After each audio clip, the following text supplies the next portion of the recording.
Takamah chiwan jiulan jitot jural pe mayab espal aspal huachbal.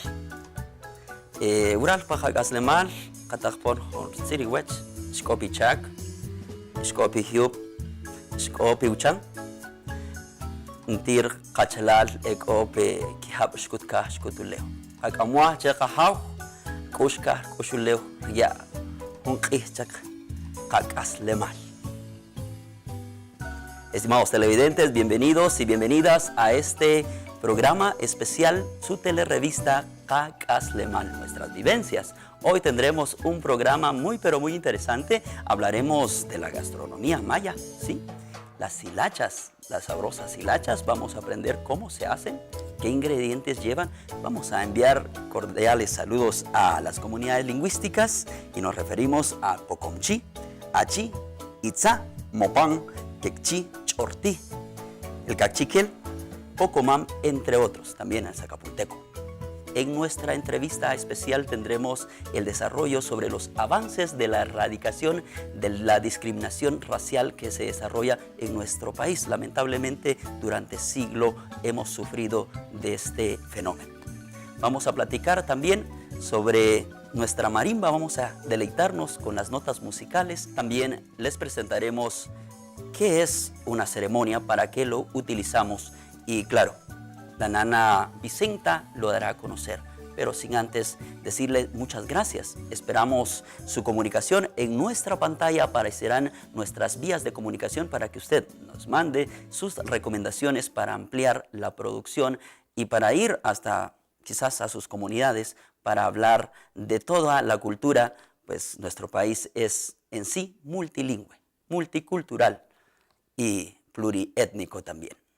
Una ceremonia es un tojo, es paga, es multa, es ofrecimiento y es como un regalo que se le hace a las fuerzas energéticas, al creador, al formador, a lo que la persona desea hacer, ¿verdad? En ese momento. Algunos lo hacen para agradecimiento, otros para pedir, otros para ofrecer, otros para compartir también con los elementos de la madre naturaleza, el cosmos y todo lo que está a nuestro alrededor. Para mí esta es la ceremonia, es lo que yo he aprendido de las abuelas y de los abuelos, esa ceremonia que nos da vida cada día, que nos da entusiasmo y que nos ayuda a seguir caminando y a seguir siendo seres humanos, hombres y mujeres con fuerza, con vida y con entusiasmo. Si entráramos en el contexto, hay bastantes tipos de ceremonia y dependiendo mucho del país en donde estás. Por ejemplo, si es aguacateco, acateco, quechí, quiché, cada pueblo le da busca el tipo de ceremonia que desea. Hay ceremonias que son comunitarias y hay ceremonias que son individuales o de familia o de pareja o de niños, pues dependiendo de a qué querés ofrecer la ceremonia. Bueno, los elementos son naturales. Lo más natural que se pueda utilizar es importante porque los elementos digamos que se encuentran en las comunidades es lo que más se utiliza en la ceremonia. Por ejemplo, en Momostenango es casi donde encontramos la gran mayoría de materiales que se usan para las ceremonias. Dependiendo de hacia qué es lo que quieres ofrendar, entonces esos son los materiales que vas a utilizar. En este caso, por ejemplo, tenemos, ahorita ya en estos tiempos utilizamos mucho el azúcar, pero casi siempre se utiliza, con él utilizamos la panela. Entonces ya no encontramos mucho panela ahorita. Y casi lo dulce, porque hay dulce y también hay amargo, digamos, en esa parte, porque siempre van los dos complementos en los materiales. Entonces lo dulce casi lo ofrecemos mucho para que estén muy contentos las energías, los nahuales en esa parte. Y lo amargo también para poder ofrecer a las energías que no están casi concatenadas con nosotros. Entonces también se ofrece para equilibrar esa armonía y esa energía en todos los seres humanos.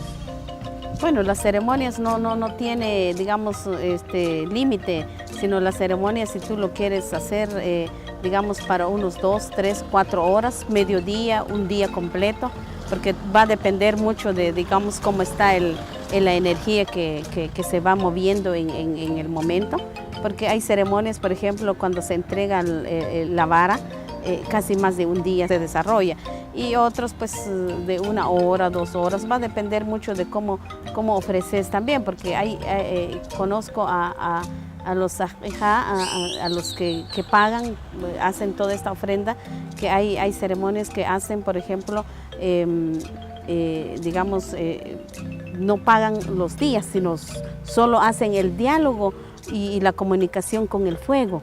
Y entonces pasan y hablan y desarrollan y tejen esa parte que es muy importante, la comunicación con el fuego. Y otros pues pagan los 20 días. Y así entonces va a depender mucho, digamos, de cuando tú haces la ceremonia, tienes que ponerte de acuerdo con a quién le haces la ceremonia para poder ver en cuántos momentos o horas o día puede ser, porque también hay gente que hace día. En el Popol Vuh encontramos que nuestras abuelas y abuelos dicen que oraban sin cesar. Por días, por meses, por años oraban, dice que por las generaciones que venían. Entonces yo creo que es muy importante ver toda esa parte, si nosotros retomamos esa parte de las ceremonias, no estamos tanto porque ¿cómo se llama? Vamos a realizar la ceremonia porque hay que hacerla, sino que porque es el mismo momento que te va diciendo cuánto tiempo podés estar ahí. Ajá. Cuando las personas llegan contigo y te dicen yo quiero mi ceremonia, entonces dependiendo de cuál es su situación, entonces tú vas al calendario, ves el calendario hacia dónde te apunta, porque también te dan señales en la mano, en la sangre, te dan señales en los sueños o te dan señales en el cuerpo. Entonces no solo es una vez, sino van 2 veces, van 3 veces, van 4 veces y casi va muy relacionado cuando dicen en el Popol Vuh, agradecemos 1, 2, 3 veces, 4 veces así. Entonces las ceremonias las podemos realizar en los ríos, en los lagos, en las montañas, pero también hay específicamente altares donde se pueden ir a realizar, dependiendo de cómo está la situación de la persona. Cada altar tiene su especialidad. Por ejemplo, en Tecpan tenemos el de Iximché, pero también tenemos al lado de Iximché un altar que se llama Uxlambul. Entonces hay mucha gente que llega con muchas dificultades, entonces vamos a buscar el Uxlambul, porque el Uxlambul es el de descanso, el de tranquilidad, se le dice. Entonces cuando la gente sale de ahí dice, ay, qué tranquilo salgo, por la misma energía que uno encuentra en esos altares. Hay altares que, por ejemplo, se van al altar del Oxlajujucan, por ejemplo, es muy fuerte. Ese altar es para digamos, ver los conflictos que tienen las personas, entonces se va a ir ayudando de esa manera. Hay altares, por ejemplo, el Imosh, que queda también en Tecpan, es en un río, pasa el río y ahí hay un altar específicamente ahí. Entonces también es otra energía, pero va a depender mucho qué es lo que desea la gente, qué ofrenda quiere dar de la necesidad, así es. Hay días especiales, por ejemplo, hay gente que dice, bueno, yo tengo un negocio, entonces casi se busca en el tzikin, en el quej, para dar fuerza a esa parte, casi todo ese grupo de complemento de energías le tienden más a ir a toda la cuestión material. Por ejemplo, cuando yo hago a veces ceremonia, más lo hago para los jóvenes, porque dicen, mire, estoy en la universidad y yo quiero que estar bien con la carrera que tomé, entonces yo lo hago en Noj, por ejemplo, en este caso.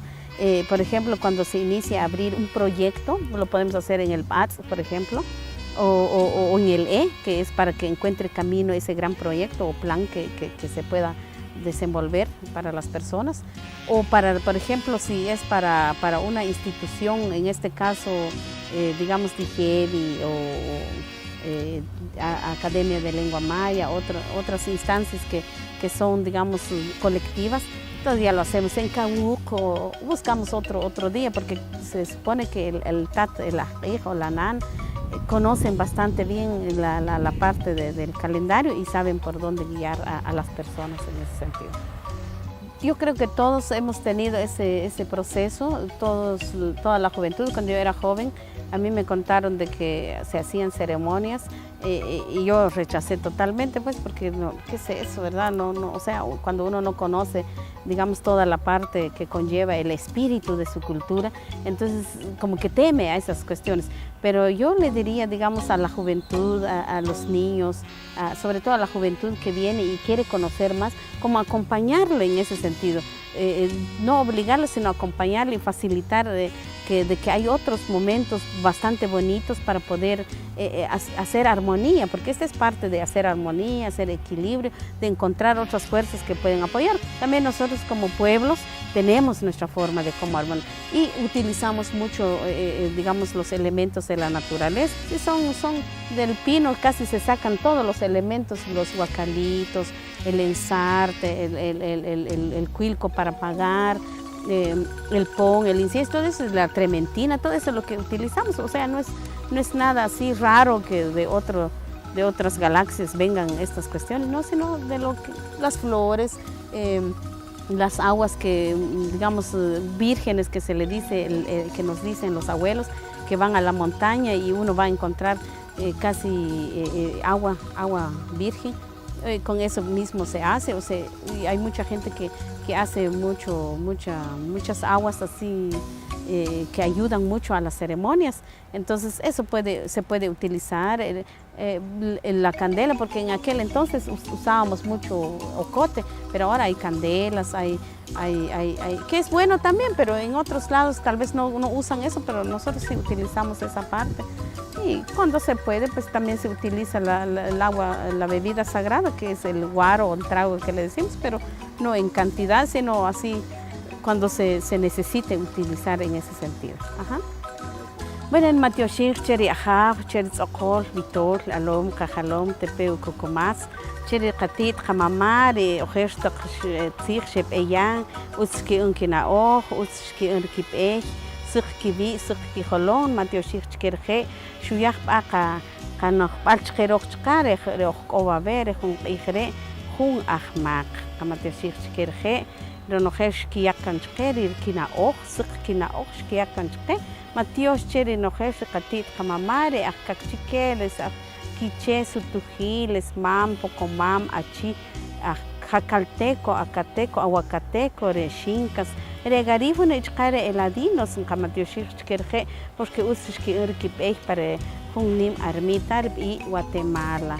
Matios Chkerje, Matioshir Chivechka, Chke Conojeje Aguala, Chke Conojeje Alabonire, Estani, Iri TV Maya, Matios Chkeri Samajen Canon, para Jungunan Shepe Apo, Matios Chive.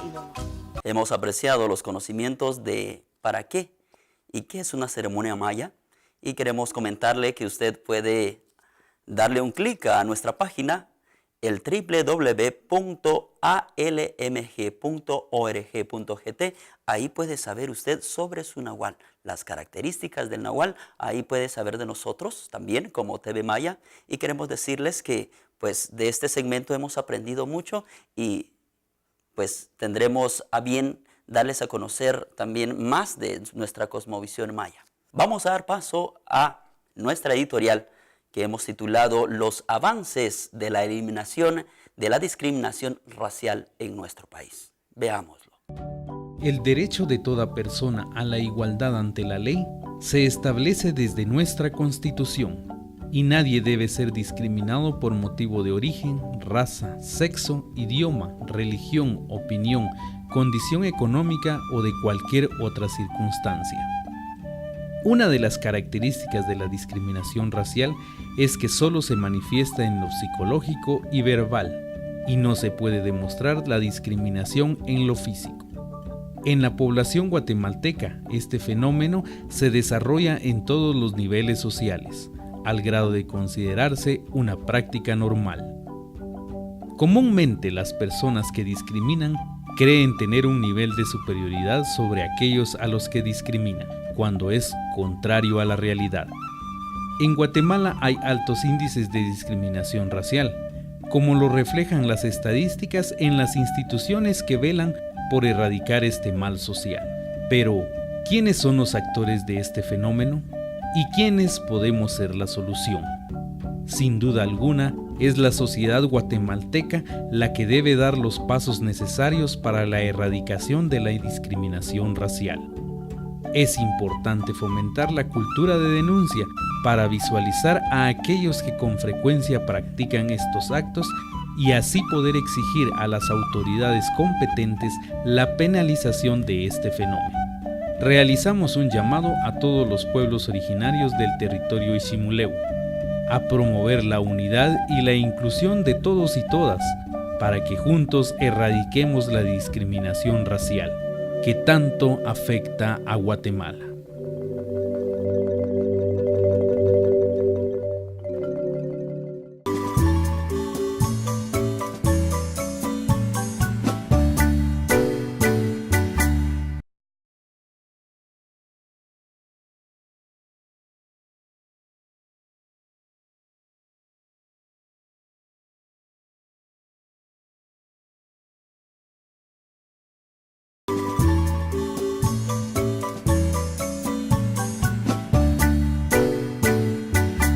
El Día Internacional de la Eliminación y Discriminación Racial se celebra el 21 de marzo de cada año.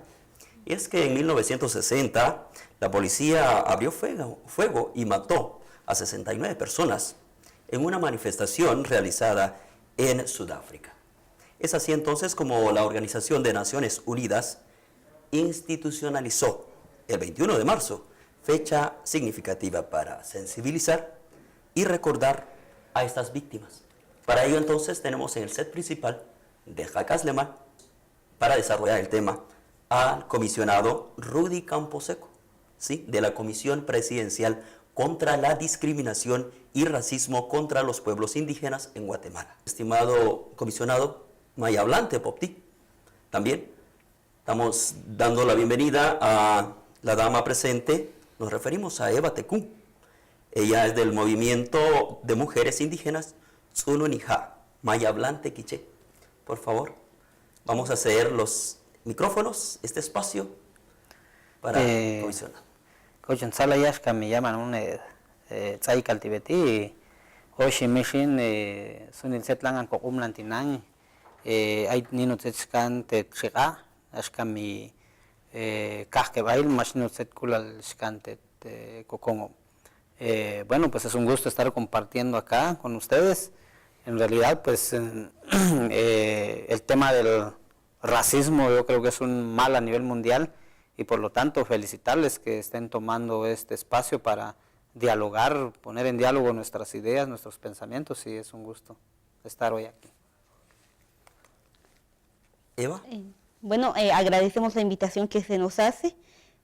Al igual, creo que hablar de racismo en nuestro país es como hablar de las religiones. Creo que se trata de reducir mucho a discriminación y no en sí hablar de racismo. Entonces, para nosotras es muy importante el estar aquí presentes.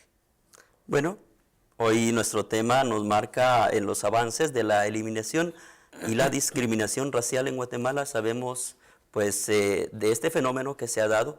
Casi ningún país se salva de ello. Pero para ello queremos saber cuáles son los avances, cuáles son las acciones que se han dado, comisionado. Bueno, en principio yo creo que en nuestro país, desde el mismo instante en que se instaura un Estado, yo creo que sus características como pueblo, como sociedad, no se consideraron en la construcción conceptual de ese Estado. Y por eso precisamente es que nuestro país sufre los embates de ese mal, y qué bueno que a partir de la firma de los acuerdos de paz, principalmente el acuerdo sobre identidad, que dicho sea de paso, este 31 de marzo cumplimos los 20 años. Gracias a ello pues surge la CODISRA, es una institución, si bien es cierto, gubernamental, sin embargo tiene dentro de su mandato justamente la erradicación del racismo y discriminación.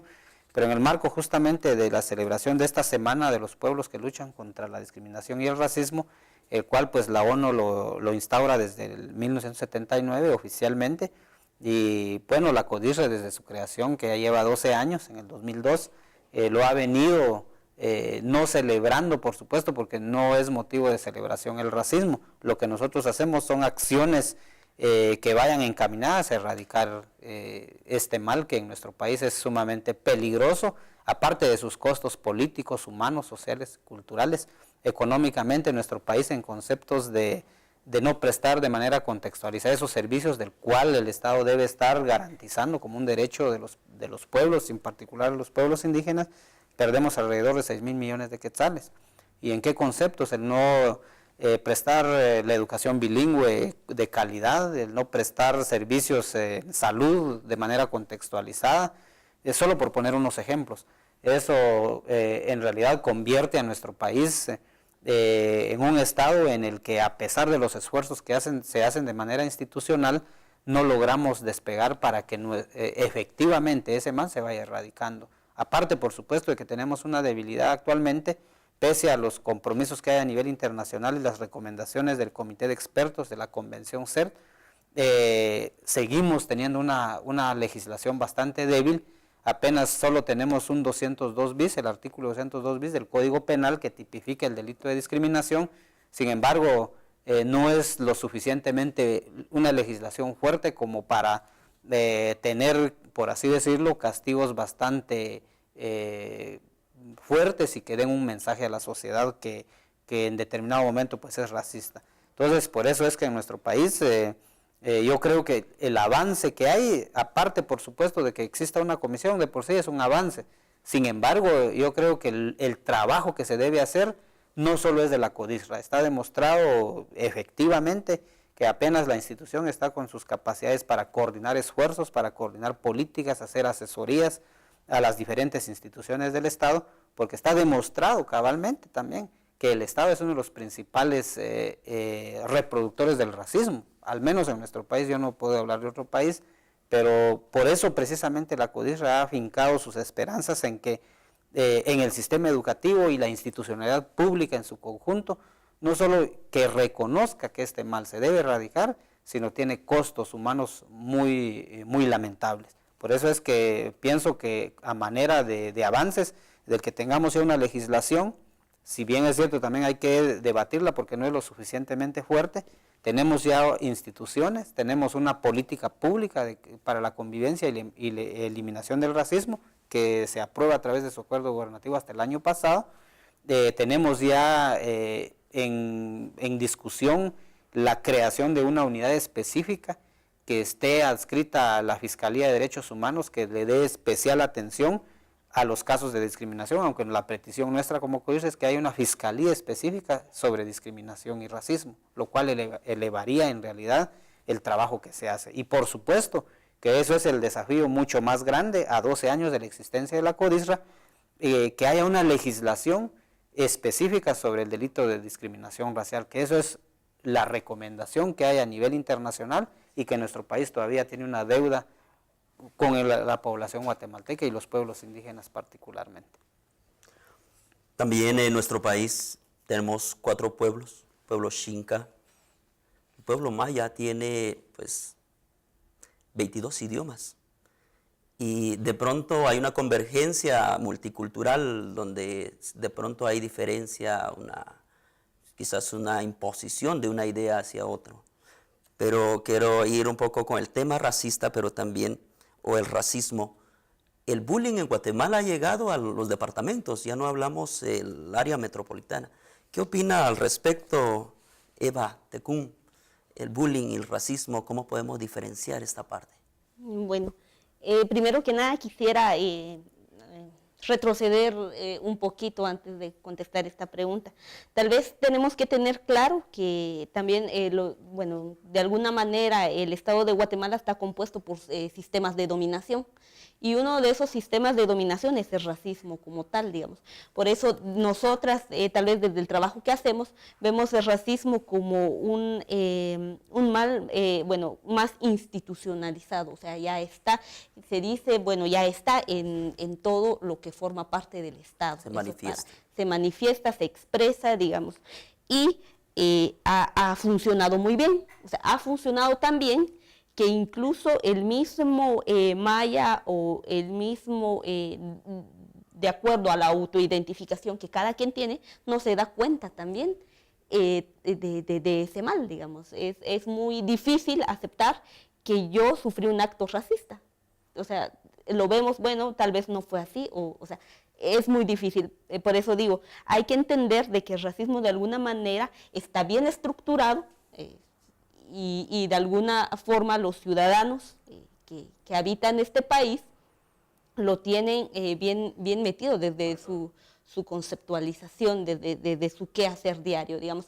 Tanto el pensamiento de inferioridad y de superioridad, digamos, está muy presente. De superioridad hacia quien no se considera maya, indígena, y de inferioridad a quien sí se considera. Y no es un sentimiento que uno diga, bueno, sí soy menos, pero que se va dando en las relaciones sociales. Lo de bullying ha tenido o se ha creado un debate, digamos, de que el término o lo que ahorita se anda posicionando, digamos, sobre bullying, llega a quitarle mérito o a disminuir el problema estructural que está. Por eso hablo de estructura, que es el racismo como tal, digamos. Entonces, el hablar de bullying lo llega como a minimizar el problema. Entonces, creo que es bueno que en Guatemala empecemos a discutir si realmente en el país, digamos, sucede esto. Creo que en México es donde han empezado ya a generar este debate. Muchos han querido no utilizar, digamos, el término bullying para definir ciertas acciones o problemas sociales que se están viviendo. Comisionado, ¿cómo vemos esta parte, si lo vemos desde las instituciones que están regulando esta parte? Sí, definitivamente el término bullying, pues obviamente no es un término que se haya construido por pensadores guatemaltecos, digámoslo así de manera general. Este es un término que es a nivel mundial. Al menos para nosotros en la CODISRA, el bullying no es más que racismo, pues. Y por supuesto, el término bullying y la acción misma que implica esto es como en escala.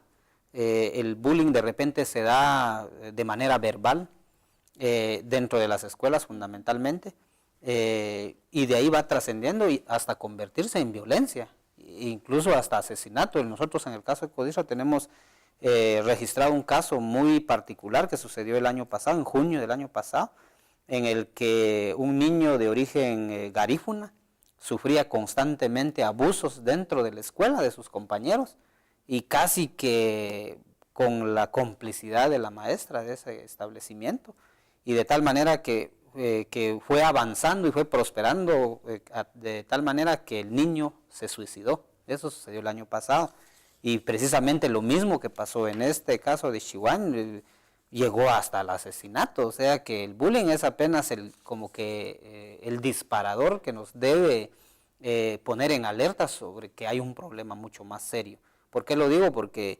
precisamente debemos ver el contexto en el cual está una sociedad que alberga a un niño, en este caso, porque está demostrado científicamente que la construcción psicológica del bullying es sumamente peligroso, porque se van construyendo barreras que no permiten que un niño reciba sus valores de parte de sus padres, de su sociedad, de su comunidad, y al contrario está recepcionando antivalores de otras sociedades. Lo digo así precisamente porque principalmente los medios que han favorecido mucho o que han contribuido para que la mayor cantidad de niños en Guatemala reciba esos antivalores han sido los medios de comunicación, principalmente la televisión. Por eso precisamente que cuando los niños van acumulando esa serie de experiencias violentas que ven en los medios de comunicación, como se va acumulando, la acumulando alienación de otras y culturas. Entonces explota a través de su espacio escolar y por supuesto es lamentable. Entonces por eso es que hay esos vacíos generacionales en las diferentes comunidades, porque yo como padre puedo inculcarle a mi hijo, mira, aquí tenés que comportarte, si bien es cierto, hay diferencias, de por sí nosotros somos diferentes, cada quien es diferente, por lo tanto tenés que respetar a la persona, porque desde el momento en que maltratas a alguien, desde ese momento estás violando ya sus derechos, estás atentando contra su dignidad, contra su valor, su integridad. Yo creo que esos valores que tenemos que inculcar como padres, hay un momento en que se truncan, precisamente porque hay esos vacíos que van provocando los medios de comunicación principalmente. Realmente el racista, el el que practica bullying no nace siéndolo, es producto de la interacción con medios, con la sociedad, con el espacio en donde vive. Eso es lo que va haciendo al niño racista. Estamos tratando el tema eliminación de la discriminación racial en nuestro país, en el marco del Día Internacional de la Erradicación en este tema, el racismo. Vamos a una pausa. Tenemos en nuestros invitados especiales a Rudy Camposeco de Codisra. También está Eva Tecún con nosotros, quien está desarrollando este tema. Regresamos.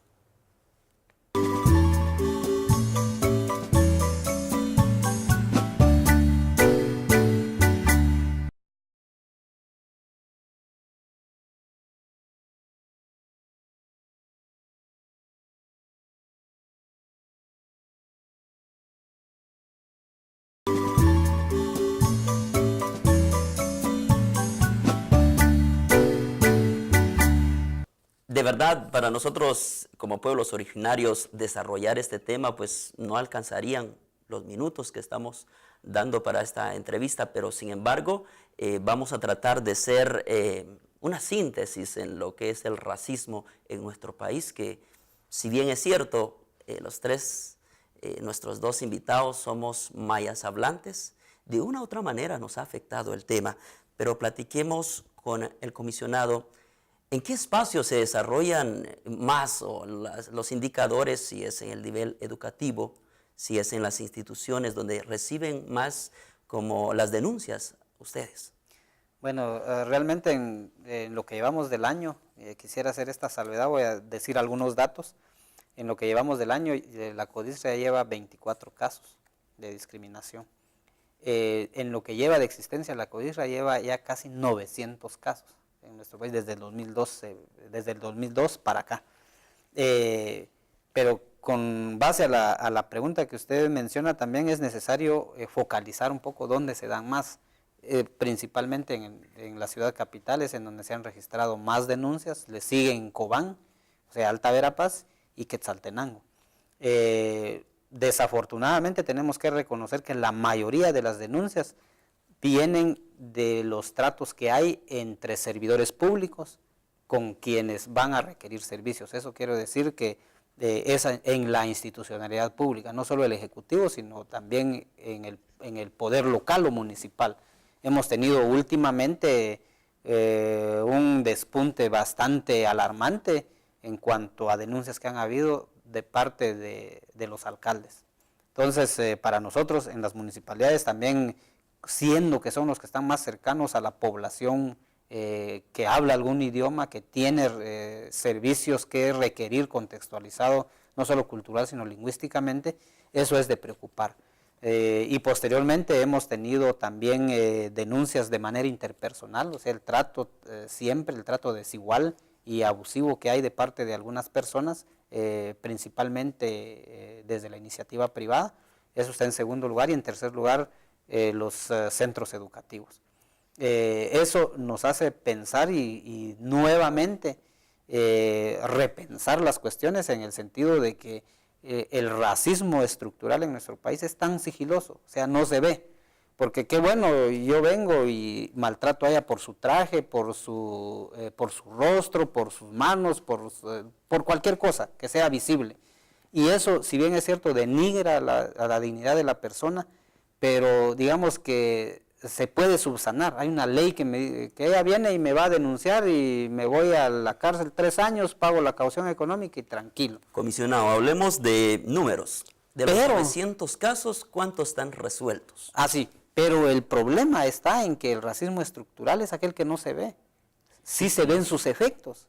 La pobreza extrema, la desnutrición crónica, eso no se ve tangiblemente, pero sus resultados son nefastos para el país. Ahí están los fenómenos. Son 7 casos que han sido judicializados, que han llegado a tener sentencia, de los que ha presentado la Codisra. ¿Eso qué quiere decir?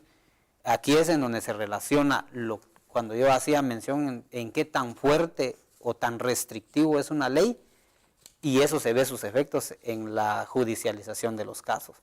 precisamente estos siete casos que han sido ya judicializados y que han llegado a debate y han tenido sentencia, es mínimo, precisamente porque hace falta que esa ley que tipifique el delito de discriminación sea un poco más fuerte. Platiquemos el caso de las féminas. ¿Qué tipos de racismo le afecta más a la mujer? Sí, bueno, yo quisiera complementar un poco también lo que se hablaba hace un momento. Creo que tener, digamos, desde la creación de la CODIR, tener 900 casos es muy poco, digamos, si lo vemos. Pero también esto tiene que ver con lo que yo decía antes. Es muy difícil realmente aceptar, digamos, que he sido o que me han violentado, digamos, por medio de racismo, primero. Segundo, muchos no logran identificar que lo que me pasó fue racismo, por tanto no lo veo mal, digamos, es algo natural, se llega a naturalizar, digamos, el racismo como tal, entonces no denuncio.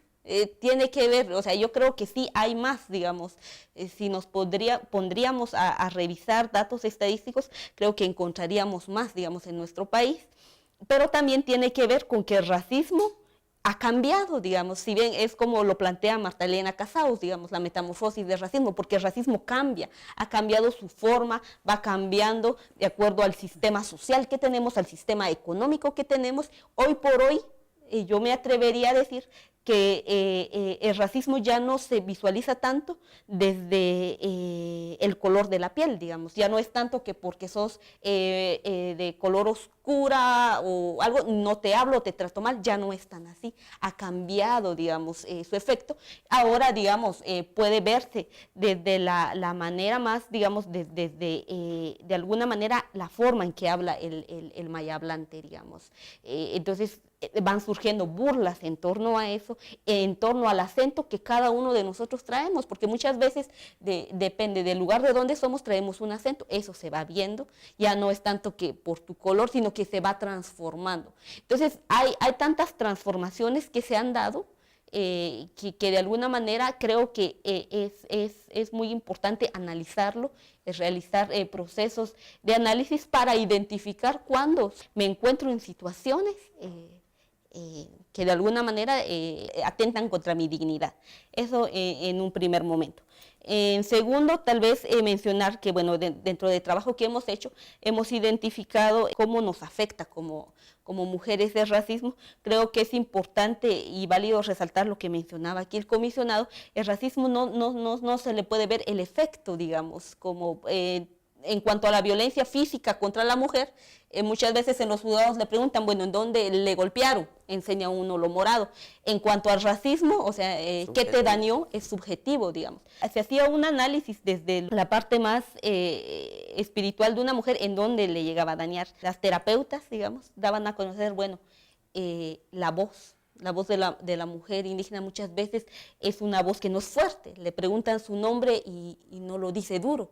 Y de ahí se ha creado un prejuicio de que las mujeres indígenas tienen miedo, o que los indígenas tienen miedo, tienen la voz pasiva. Pero ¿qué pasa? Es todo ese proceso que la mujer ha callado, todas esas agresiones que la mujer no se ha defendido, llega a minimizar sus cuerdas vocales, los llega, digamos, de alguna manera a retener, digamos.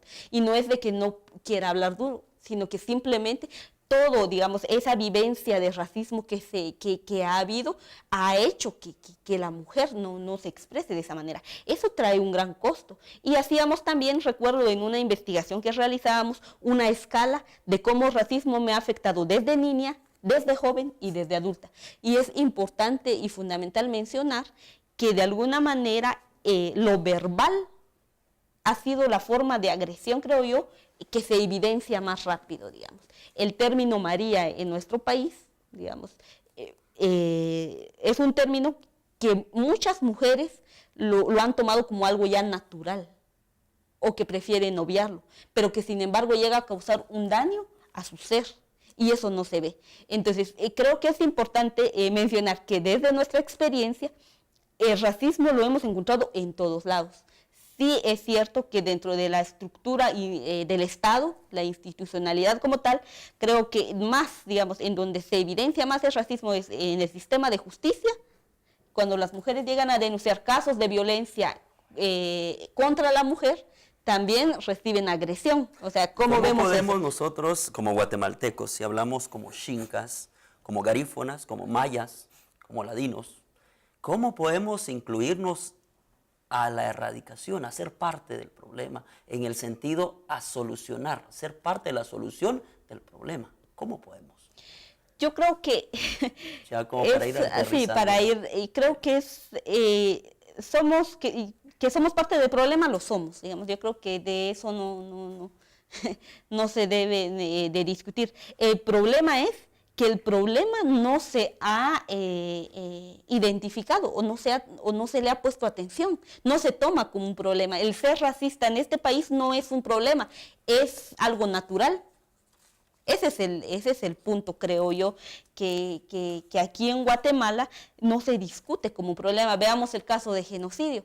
Simplemente, digamos, había una bipolaridad desde mi juicio, desde mi punto de vista, en que si se sentenciaba el caso o no, o quién ganaba izquierda-derecha, pero no se profundizaba en que aceptar, digamos, que hubo genocidio es aceptar que este país es racista. Y eso no se va a hacer porque aceptar que en este país hay racismo es aceptar que hay un poder económico y político y es aceptar que ese poder que se tiene que de alguna manera dividirse o darse a conocer, porque el racismo en este país de alguna manera sirve para mantener la condición que hoy por hoy tenemos. Entonces, sin duda, mucho que hablar, mucho que decir. En este tema es amplio, como decíamos en la entrada, en la segunda pausa, pero vamos con el mensaje del comisionado en su idioma para hacer conciencia, que seamos parte de la solución de lo que se... Y agradecemos su estadía con nosotros. TV Maya es su casa y pues gracias por aceptar esa invitación.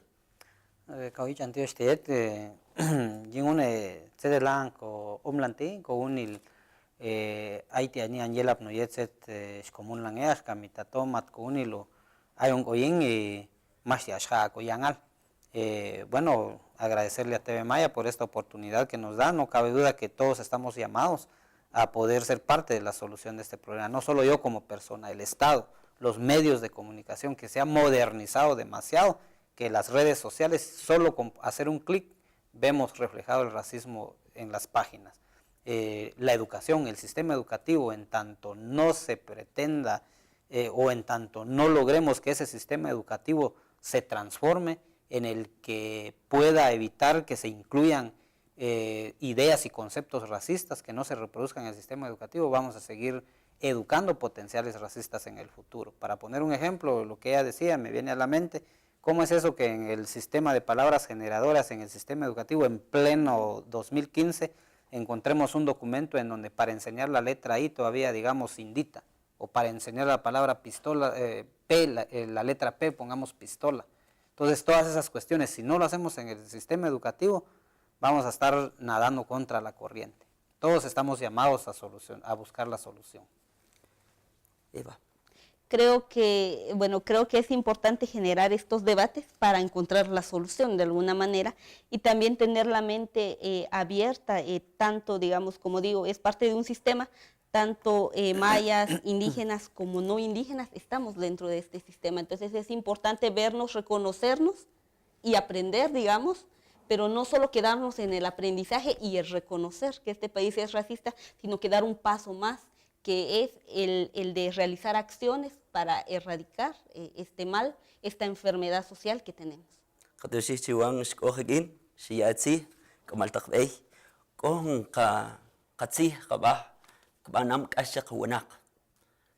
Hemos visto entonces, hemos apreciado todos esos conocimientos que pues de una manera u otra nos da indicadores de cómo está nuestro país.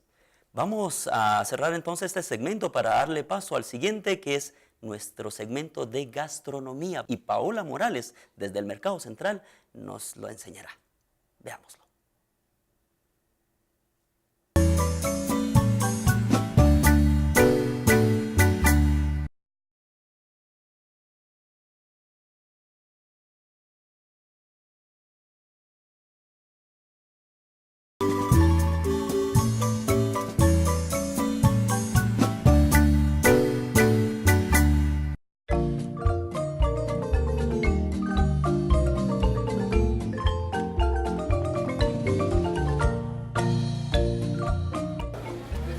este día hemos decidido prepararles unas hilachas hechas en casa. ¿Ya? Les vamos a decir son poquitos ingredientes los que necesita esta comida, que es lo que es tomate, mil tomate, cebolla, ajo y un pedacito de chile guaque y papa que llevan las hilachas. Pues no es mucho tiempo, lo que nos lleva un poquito más de tiempo es el cocer la carne, pero ahora ya existen las ollas de presión, entonces eso nos ayuda y nos beneficia bastante. Para esta receta va a necesitar lo que es la carne que nosotros le llamamos el colocho de viuda, porque es lo que se usa para las hilachas. Todo es lo que es el tomate, la cebolla, el miltomate, todo esto depende de las porciones que usted vaya a hacer. Todo esto se pone a cocer, se pone en una olla con un aproximado de 2 tazas de agua, porque el tomate y el miltomate suelen a soltar agüita. Entonces se le echa lo que es una taza, lo máximo de agüita, y se pone a cocer todo esto.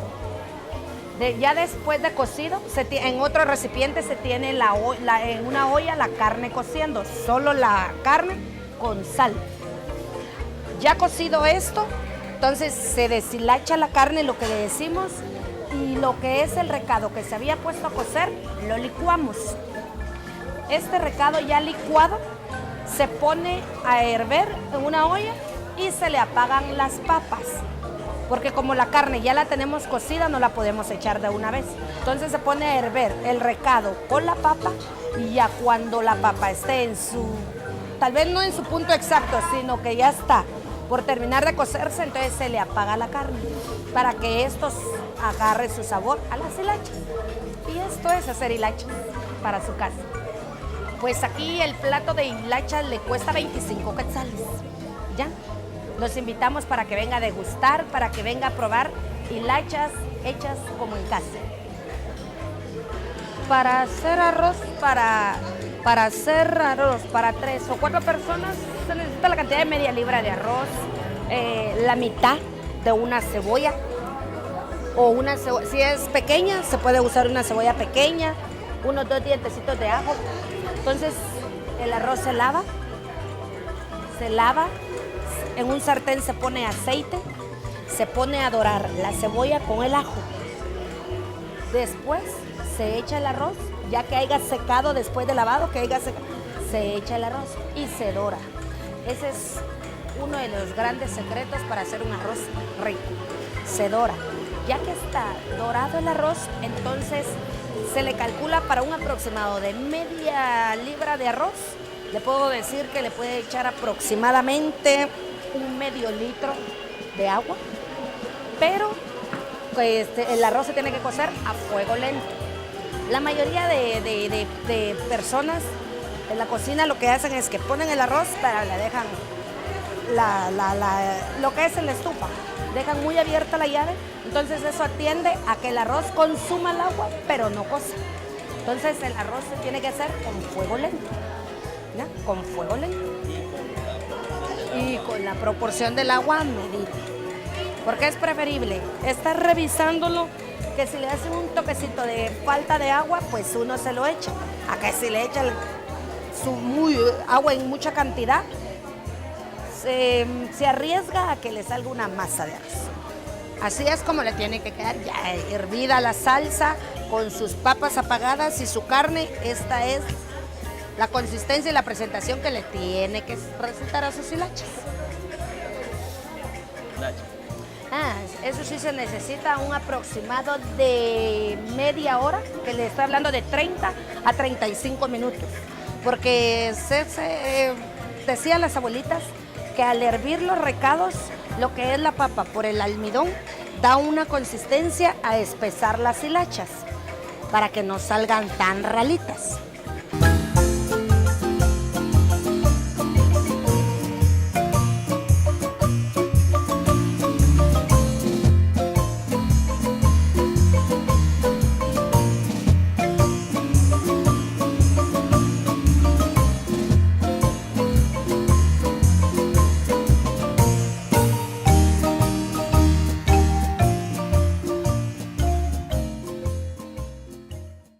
gracias a Paola Morales por esa apertura en cuanto de compartir sus conocimientos a cómo elaborar las hilayas. Esperemos que usted haya tomado en casa sus notas. En nuestro segmento artístico también le vamos a hablar sobre nuestro instrumento autóctono, la marimba. ¿Y quién mejor que el maestro Edgar Jonás Sosa nos dará a conocer sobre nuestro instrumento autóctono? Veamos esta nota. En Guatemala en 1955, la marimba fue declarada símbolo patrio y 13 años más tarde se estableció como instrumento nacional según el decreto 6678 del Congreso de la República, con el objetivo de mantener su vigencia y permanencia según las costumbres guatemaltecas. El Día de la Marimba se celebra el 20 de febrero según el decreto 3199, donde fue declarada símbolo nacional tras evaluar sus valores históricos, culturales, artísticos y tradicionales. El 12 de febrero del año 2015, la Organización de Estados Americanos, OEA, declaró a la marimba de Guatemala como Patrimonio Cultural de las Américas para el mundo. Nuestro instrumento nacional se divide en 3 partes. El teclado, el mueble, la cajonería, que son los cajones de resonancia, que son los que amplifican el sonido de la tecla, las baquetas y otras partes que ustedes posiblemente desde ahí no puedan observar, que es el cordel que sostiene o suspenden las teclas, las clavijas que suspenden el cordel, el armazón que está dentro de la marimba, que aparte de lo que ustedes ven acá, del mueble, sostiene también la cajonería.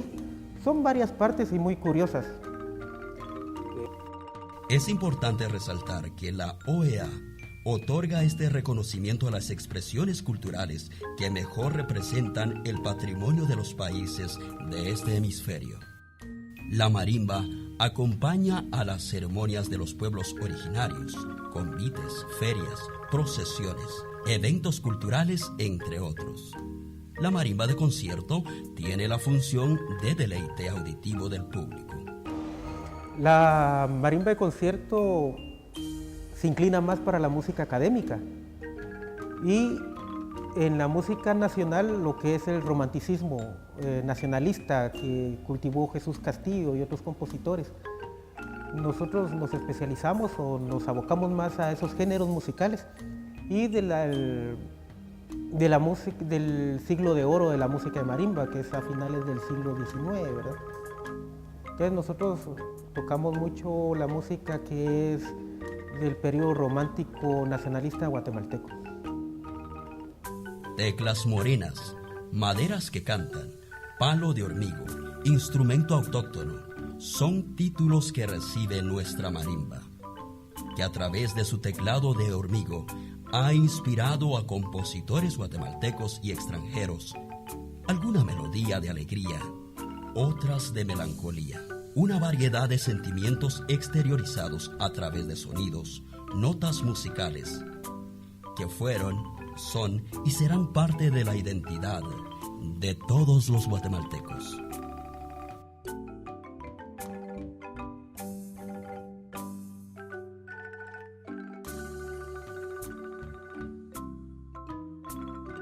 Recuerde, su comunicación efectiva con nosotros lo puede hacer, pues en nuestras pantallas aparecerán esas direcciones. Agradecemos al maestro Edgar Jonás Sosa, director de la marimba de concierto de la Universidad de San Carlos de Guatemala, por esa apertura de darnos esta entrevista. Vamos entonces a agradecerle a usted por su sintonía. Esperemos que esté con nosotros siempre, acompañándonos en Cacaslemal. Es así como despedimos entonces nuestro programa con el son regional, propiamente de nuestros pueblos originarios. Katioshih kakamuah chiwan, shiulan shitotbeh ural, peesbal wechbal mayab. Kishkibeh, hiulan unwelchak, kwan kishkaunak ural, peesbal wechbal mayab, kishkibeh kawanak.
Thank you.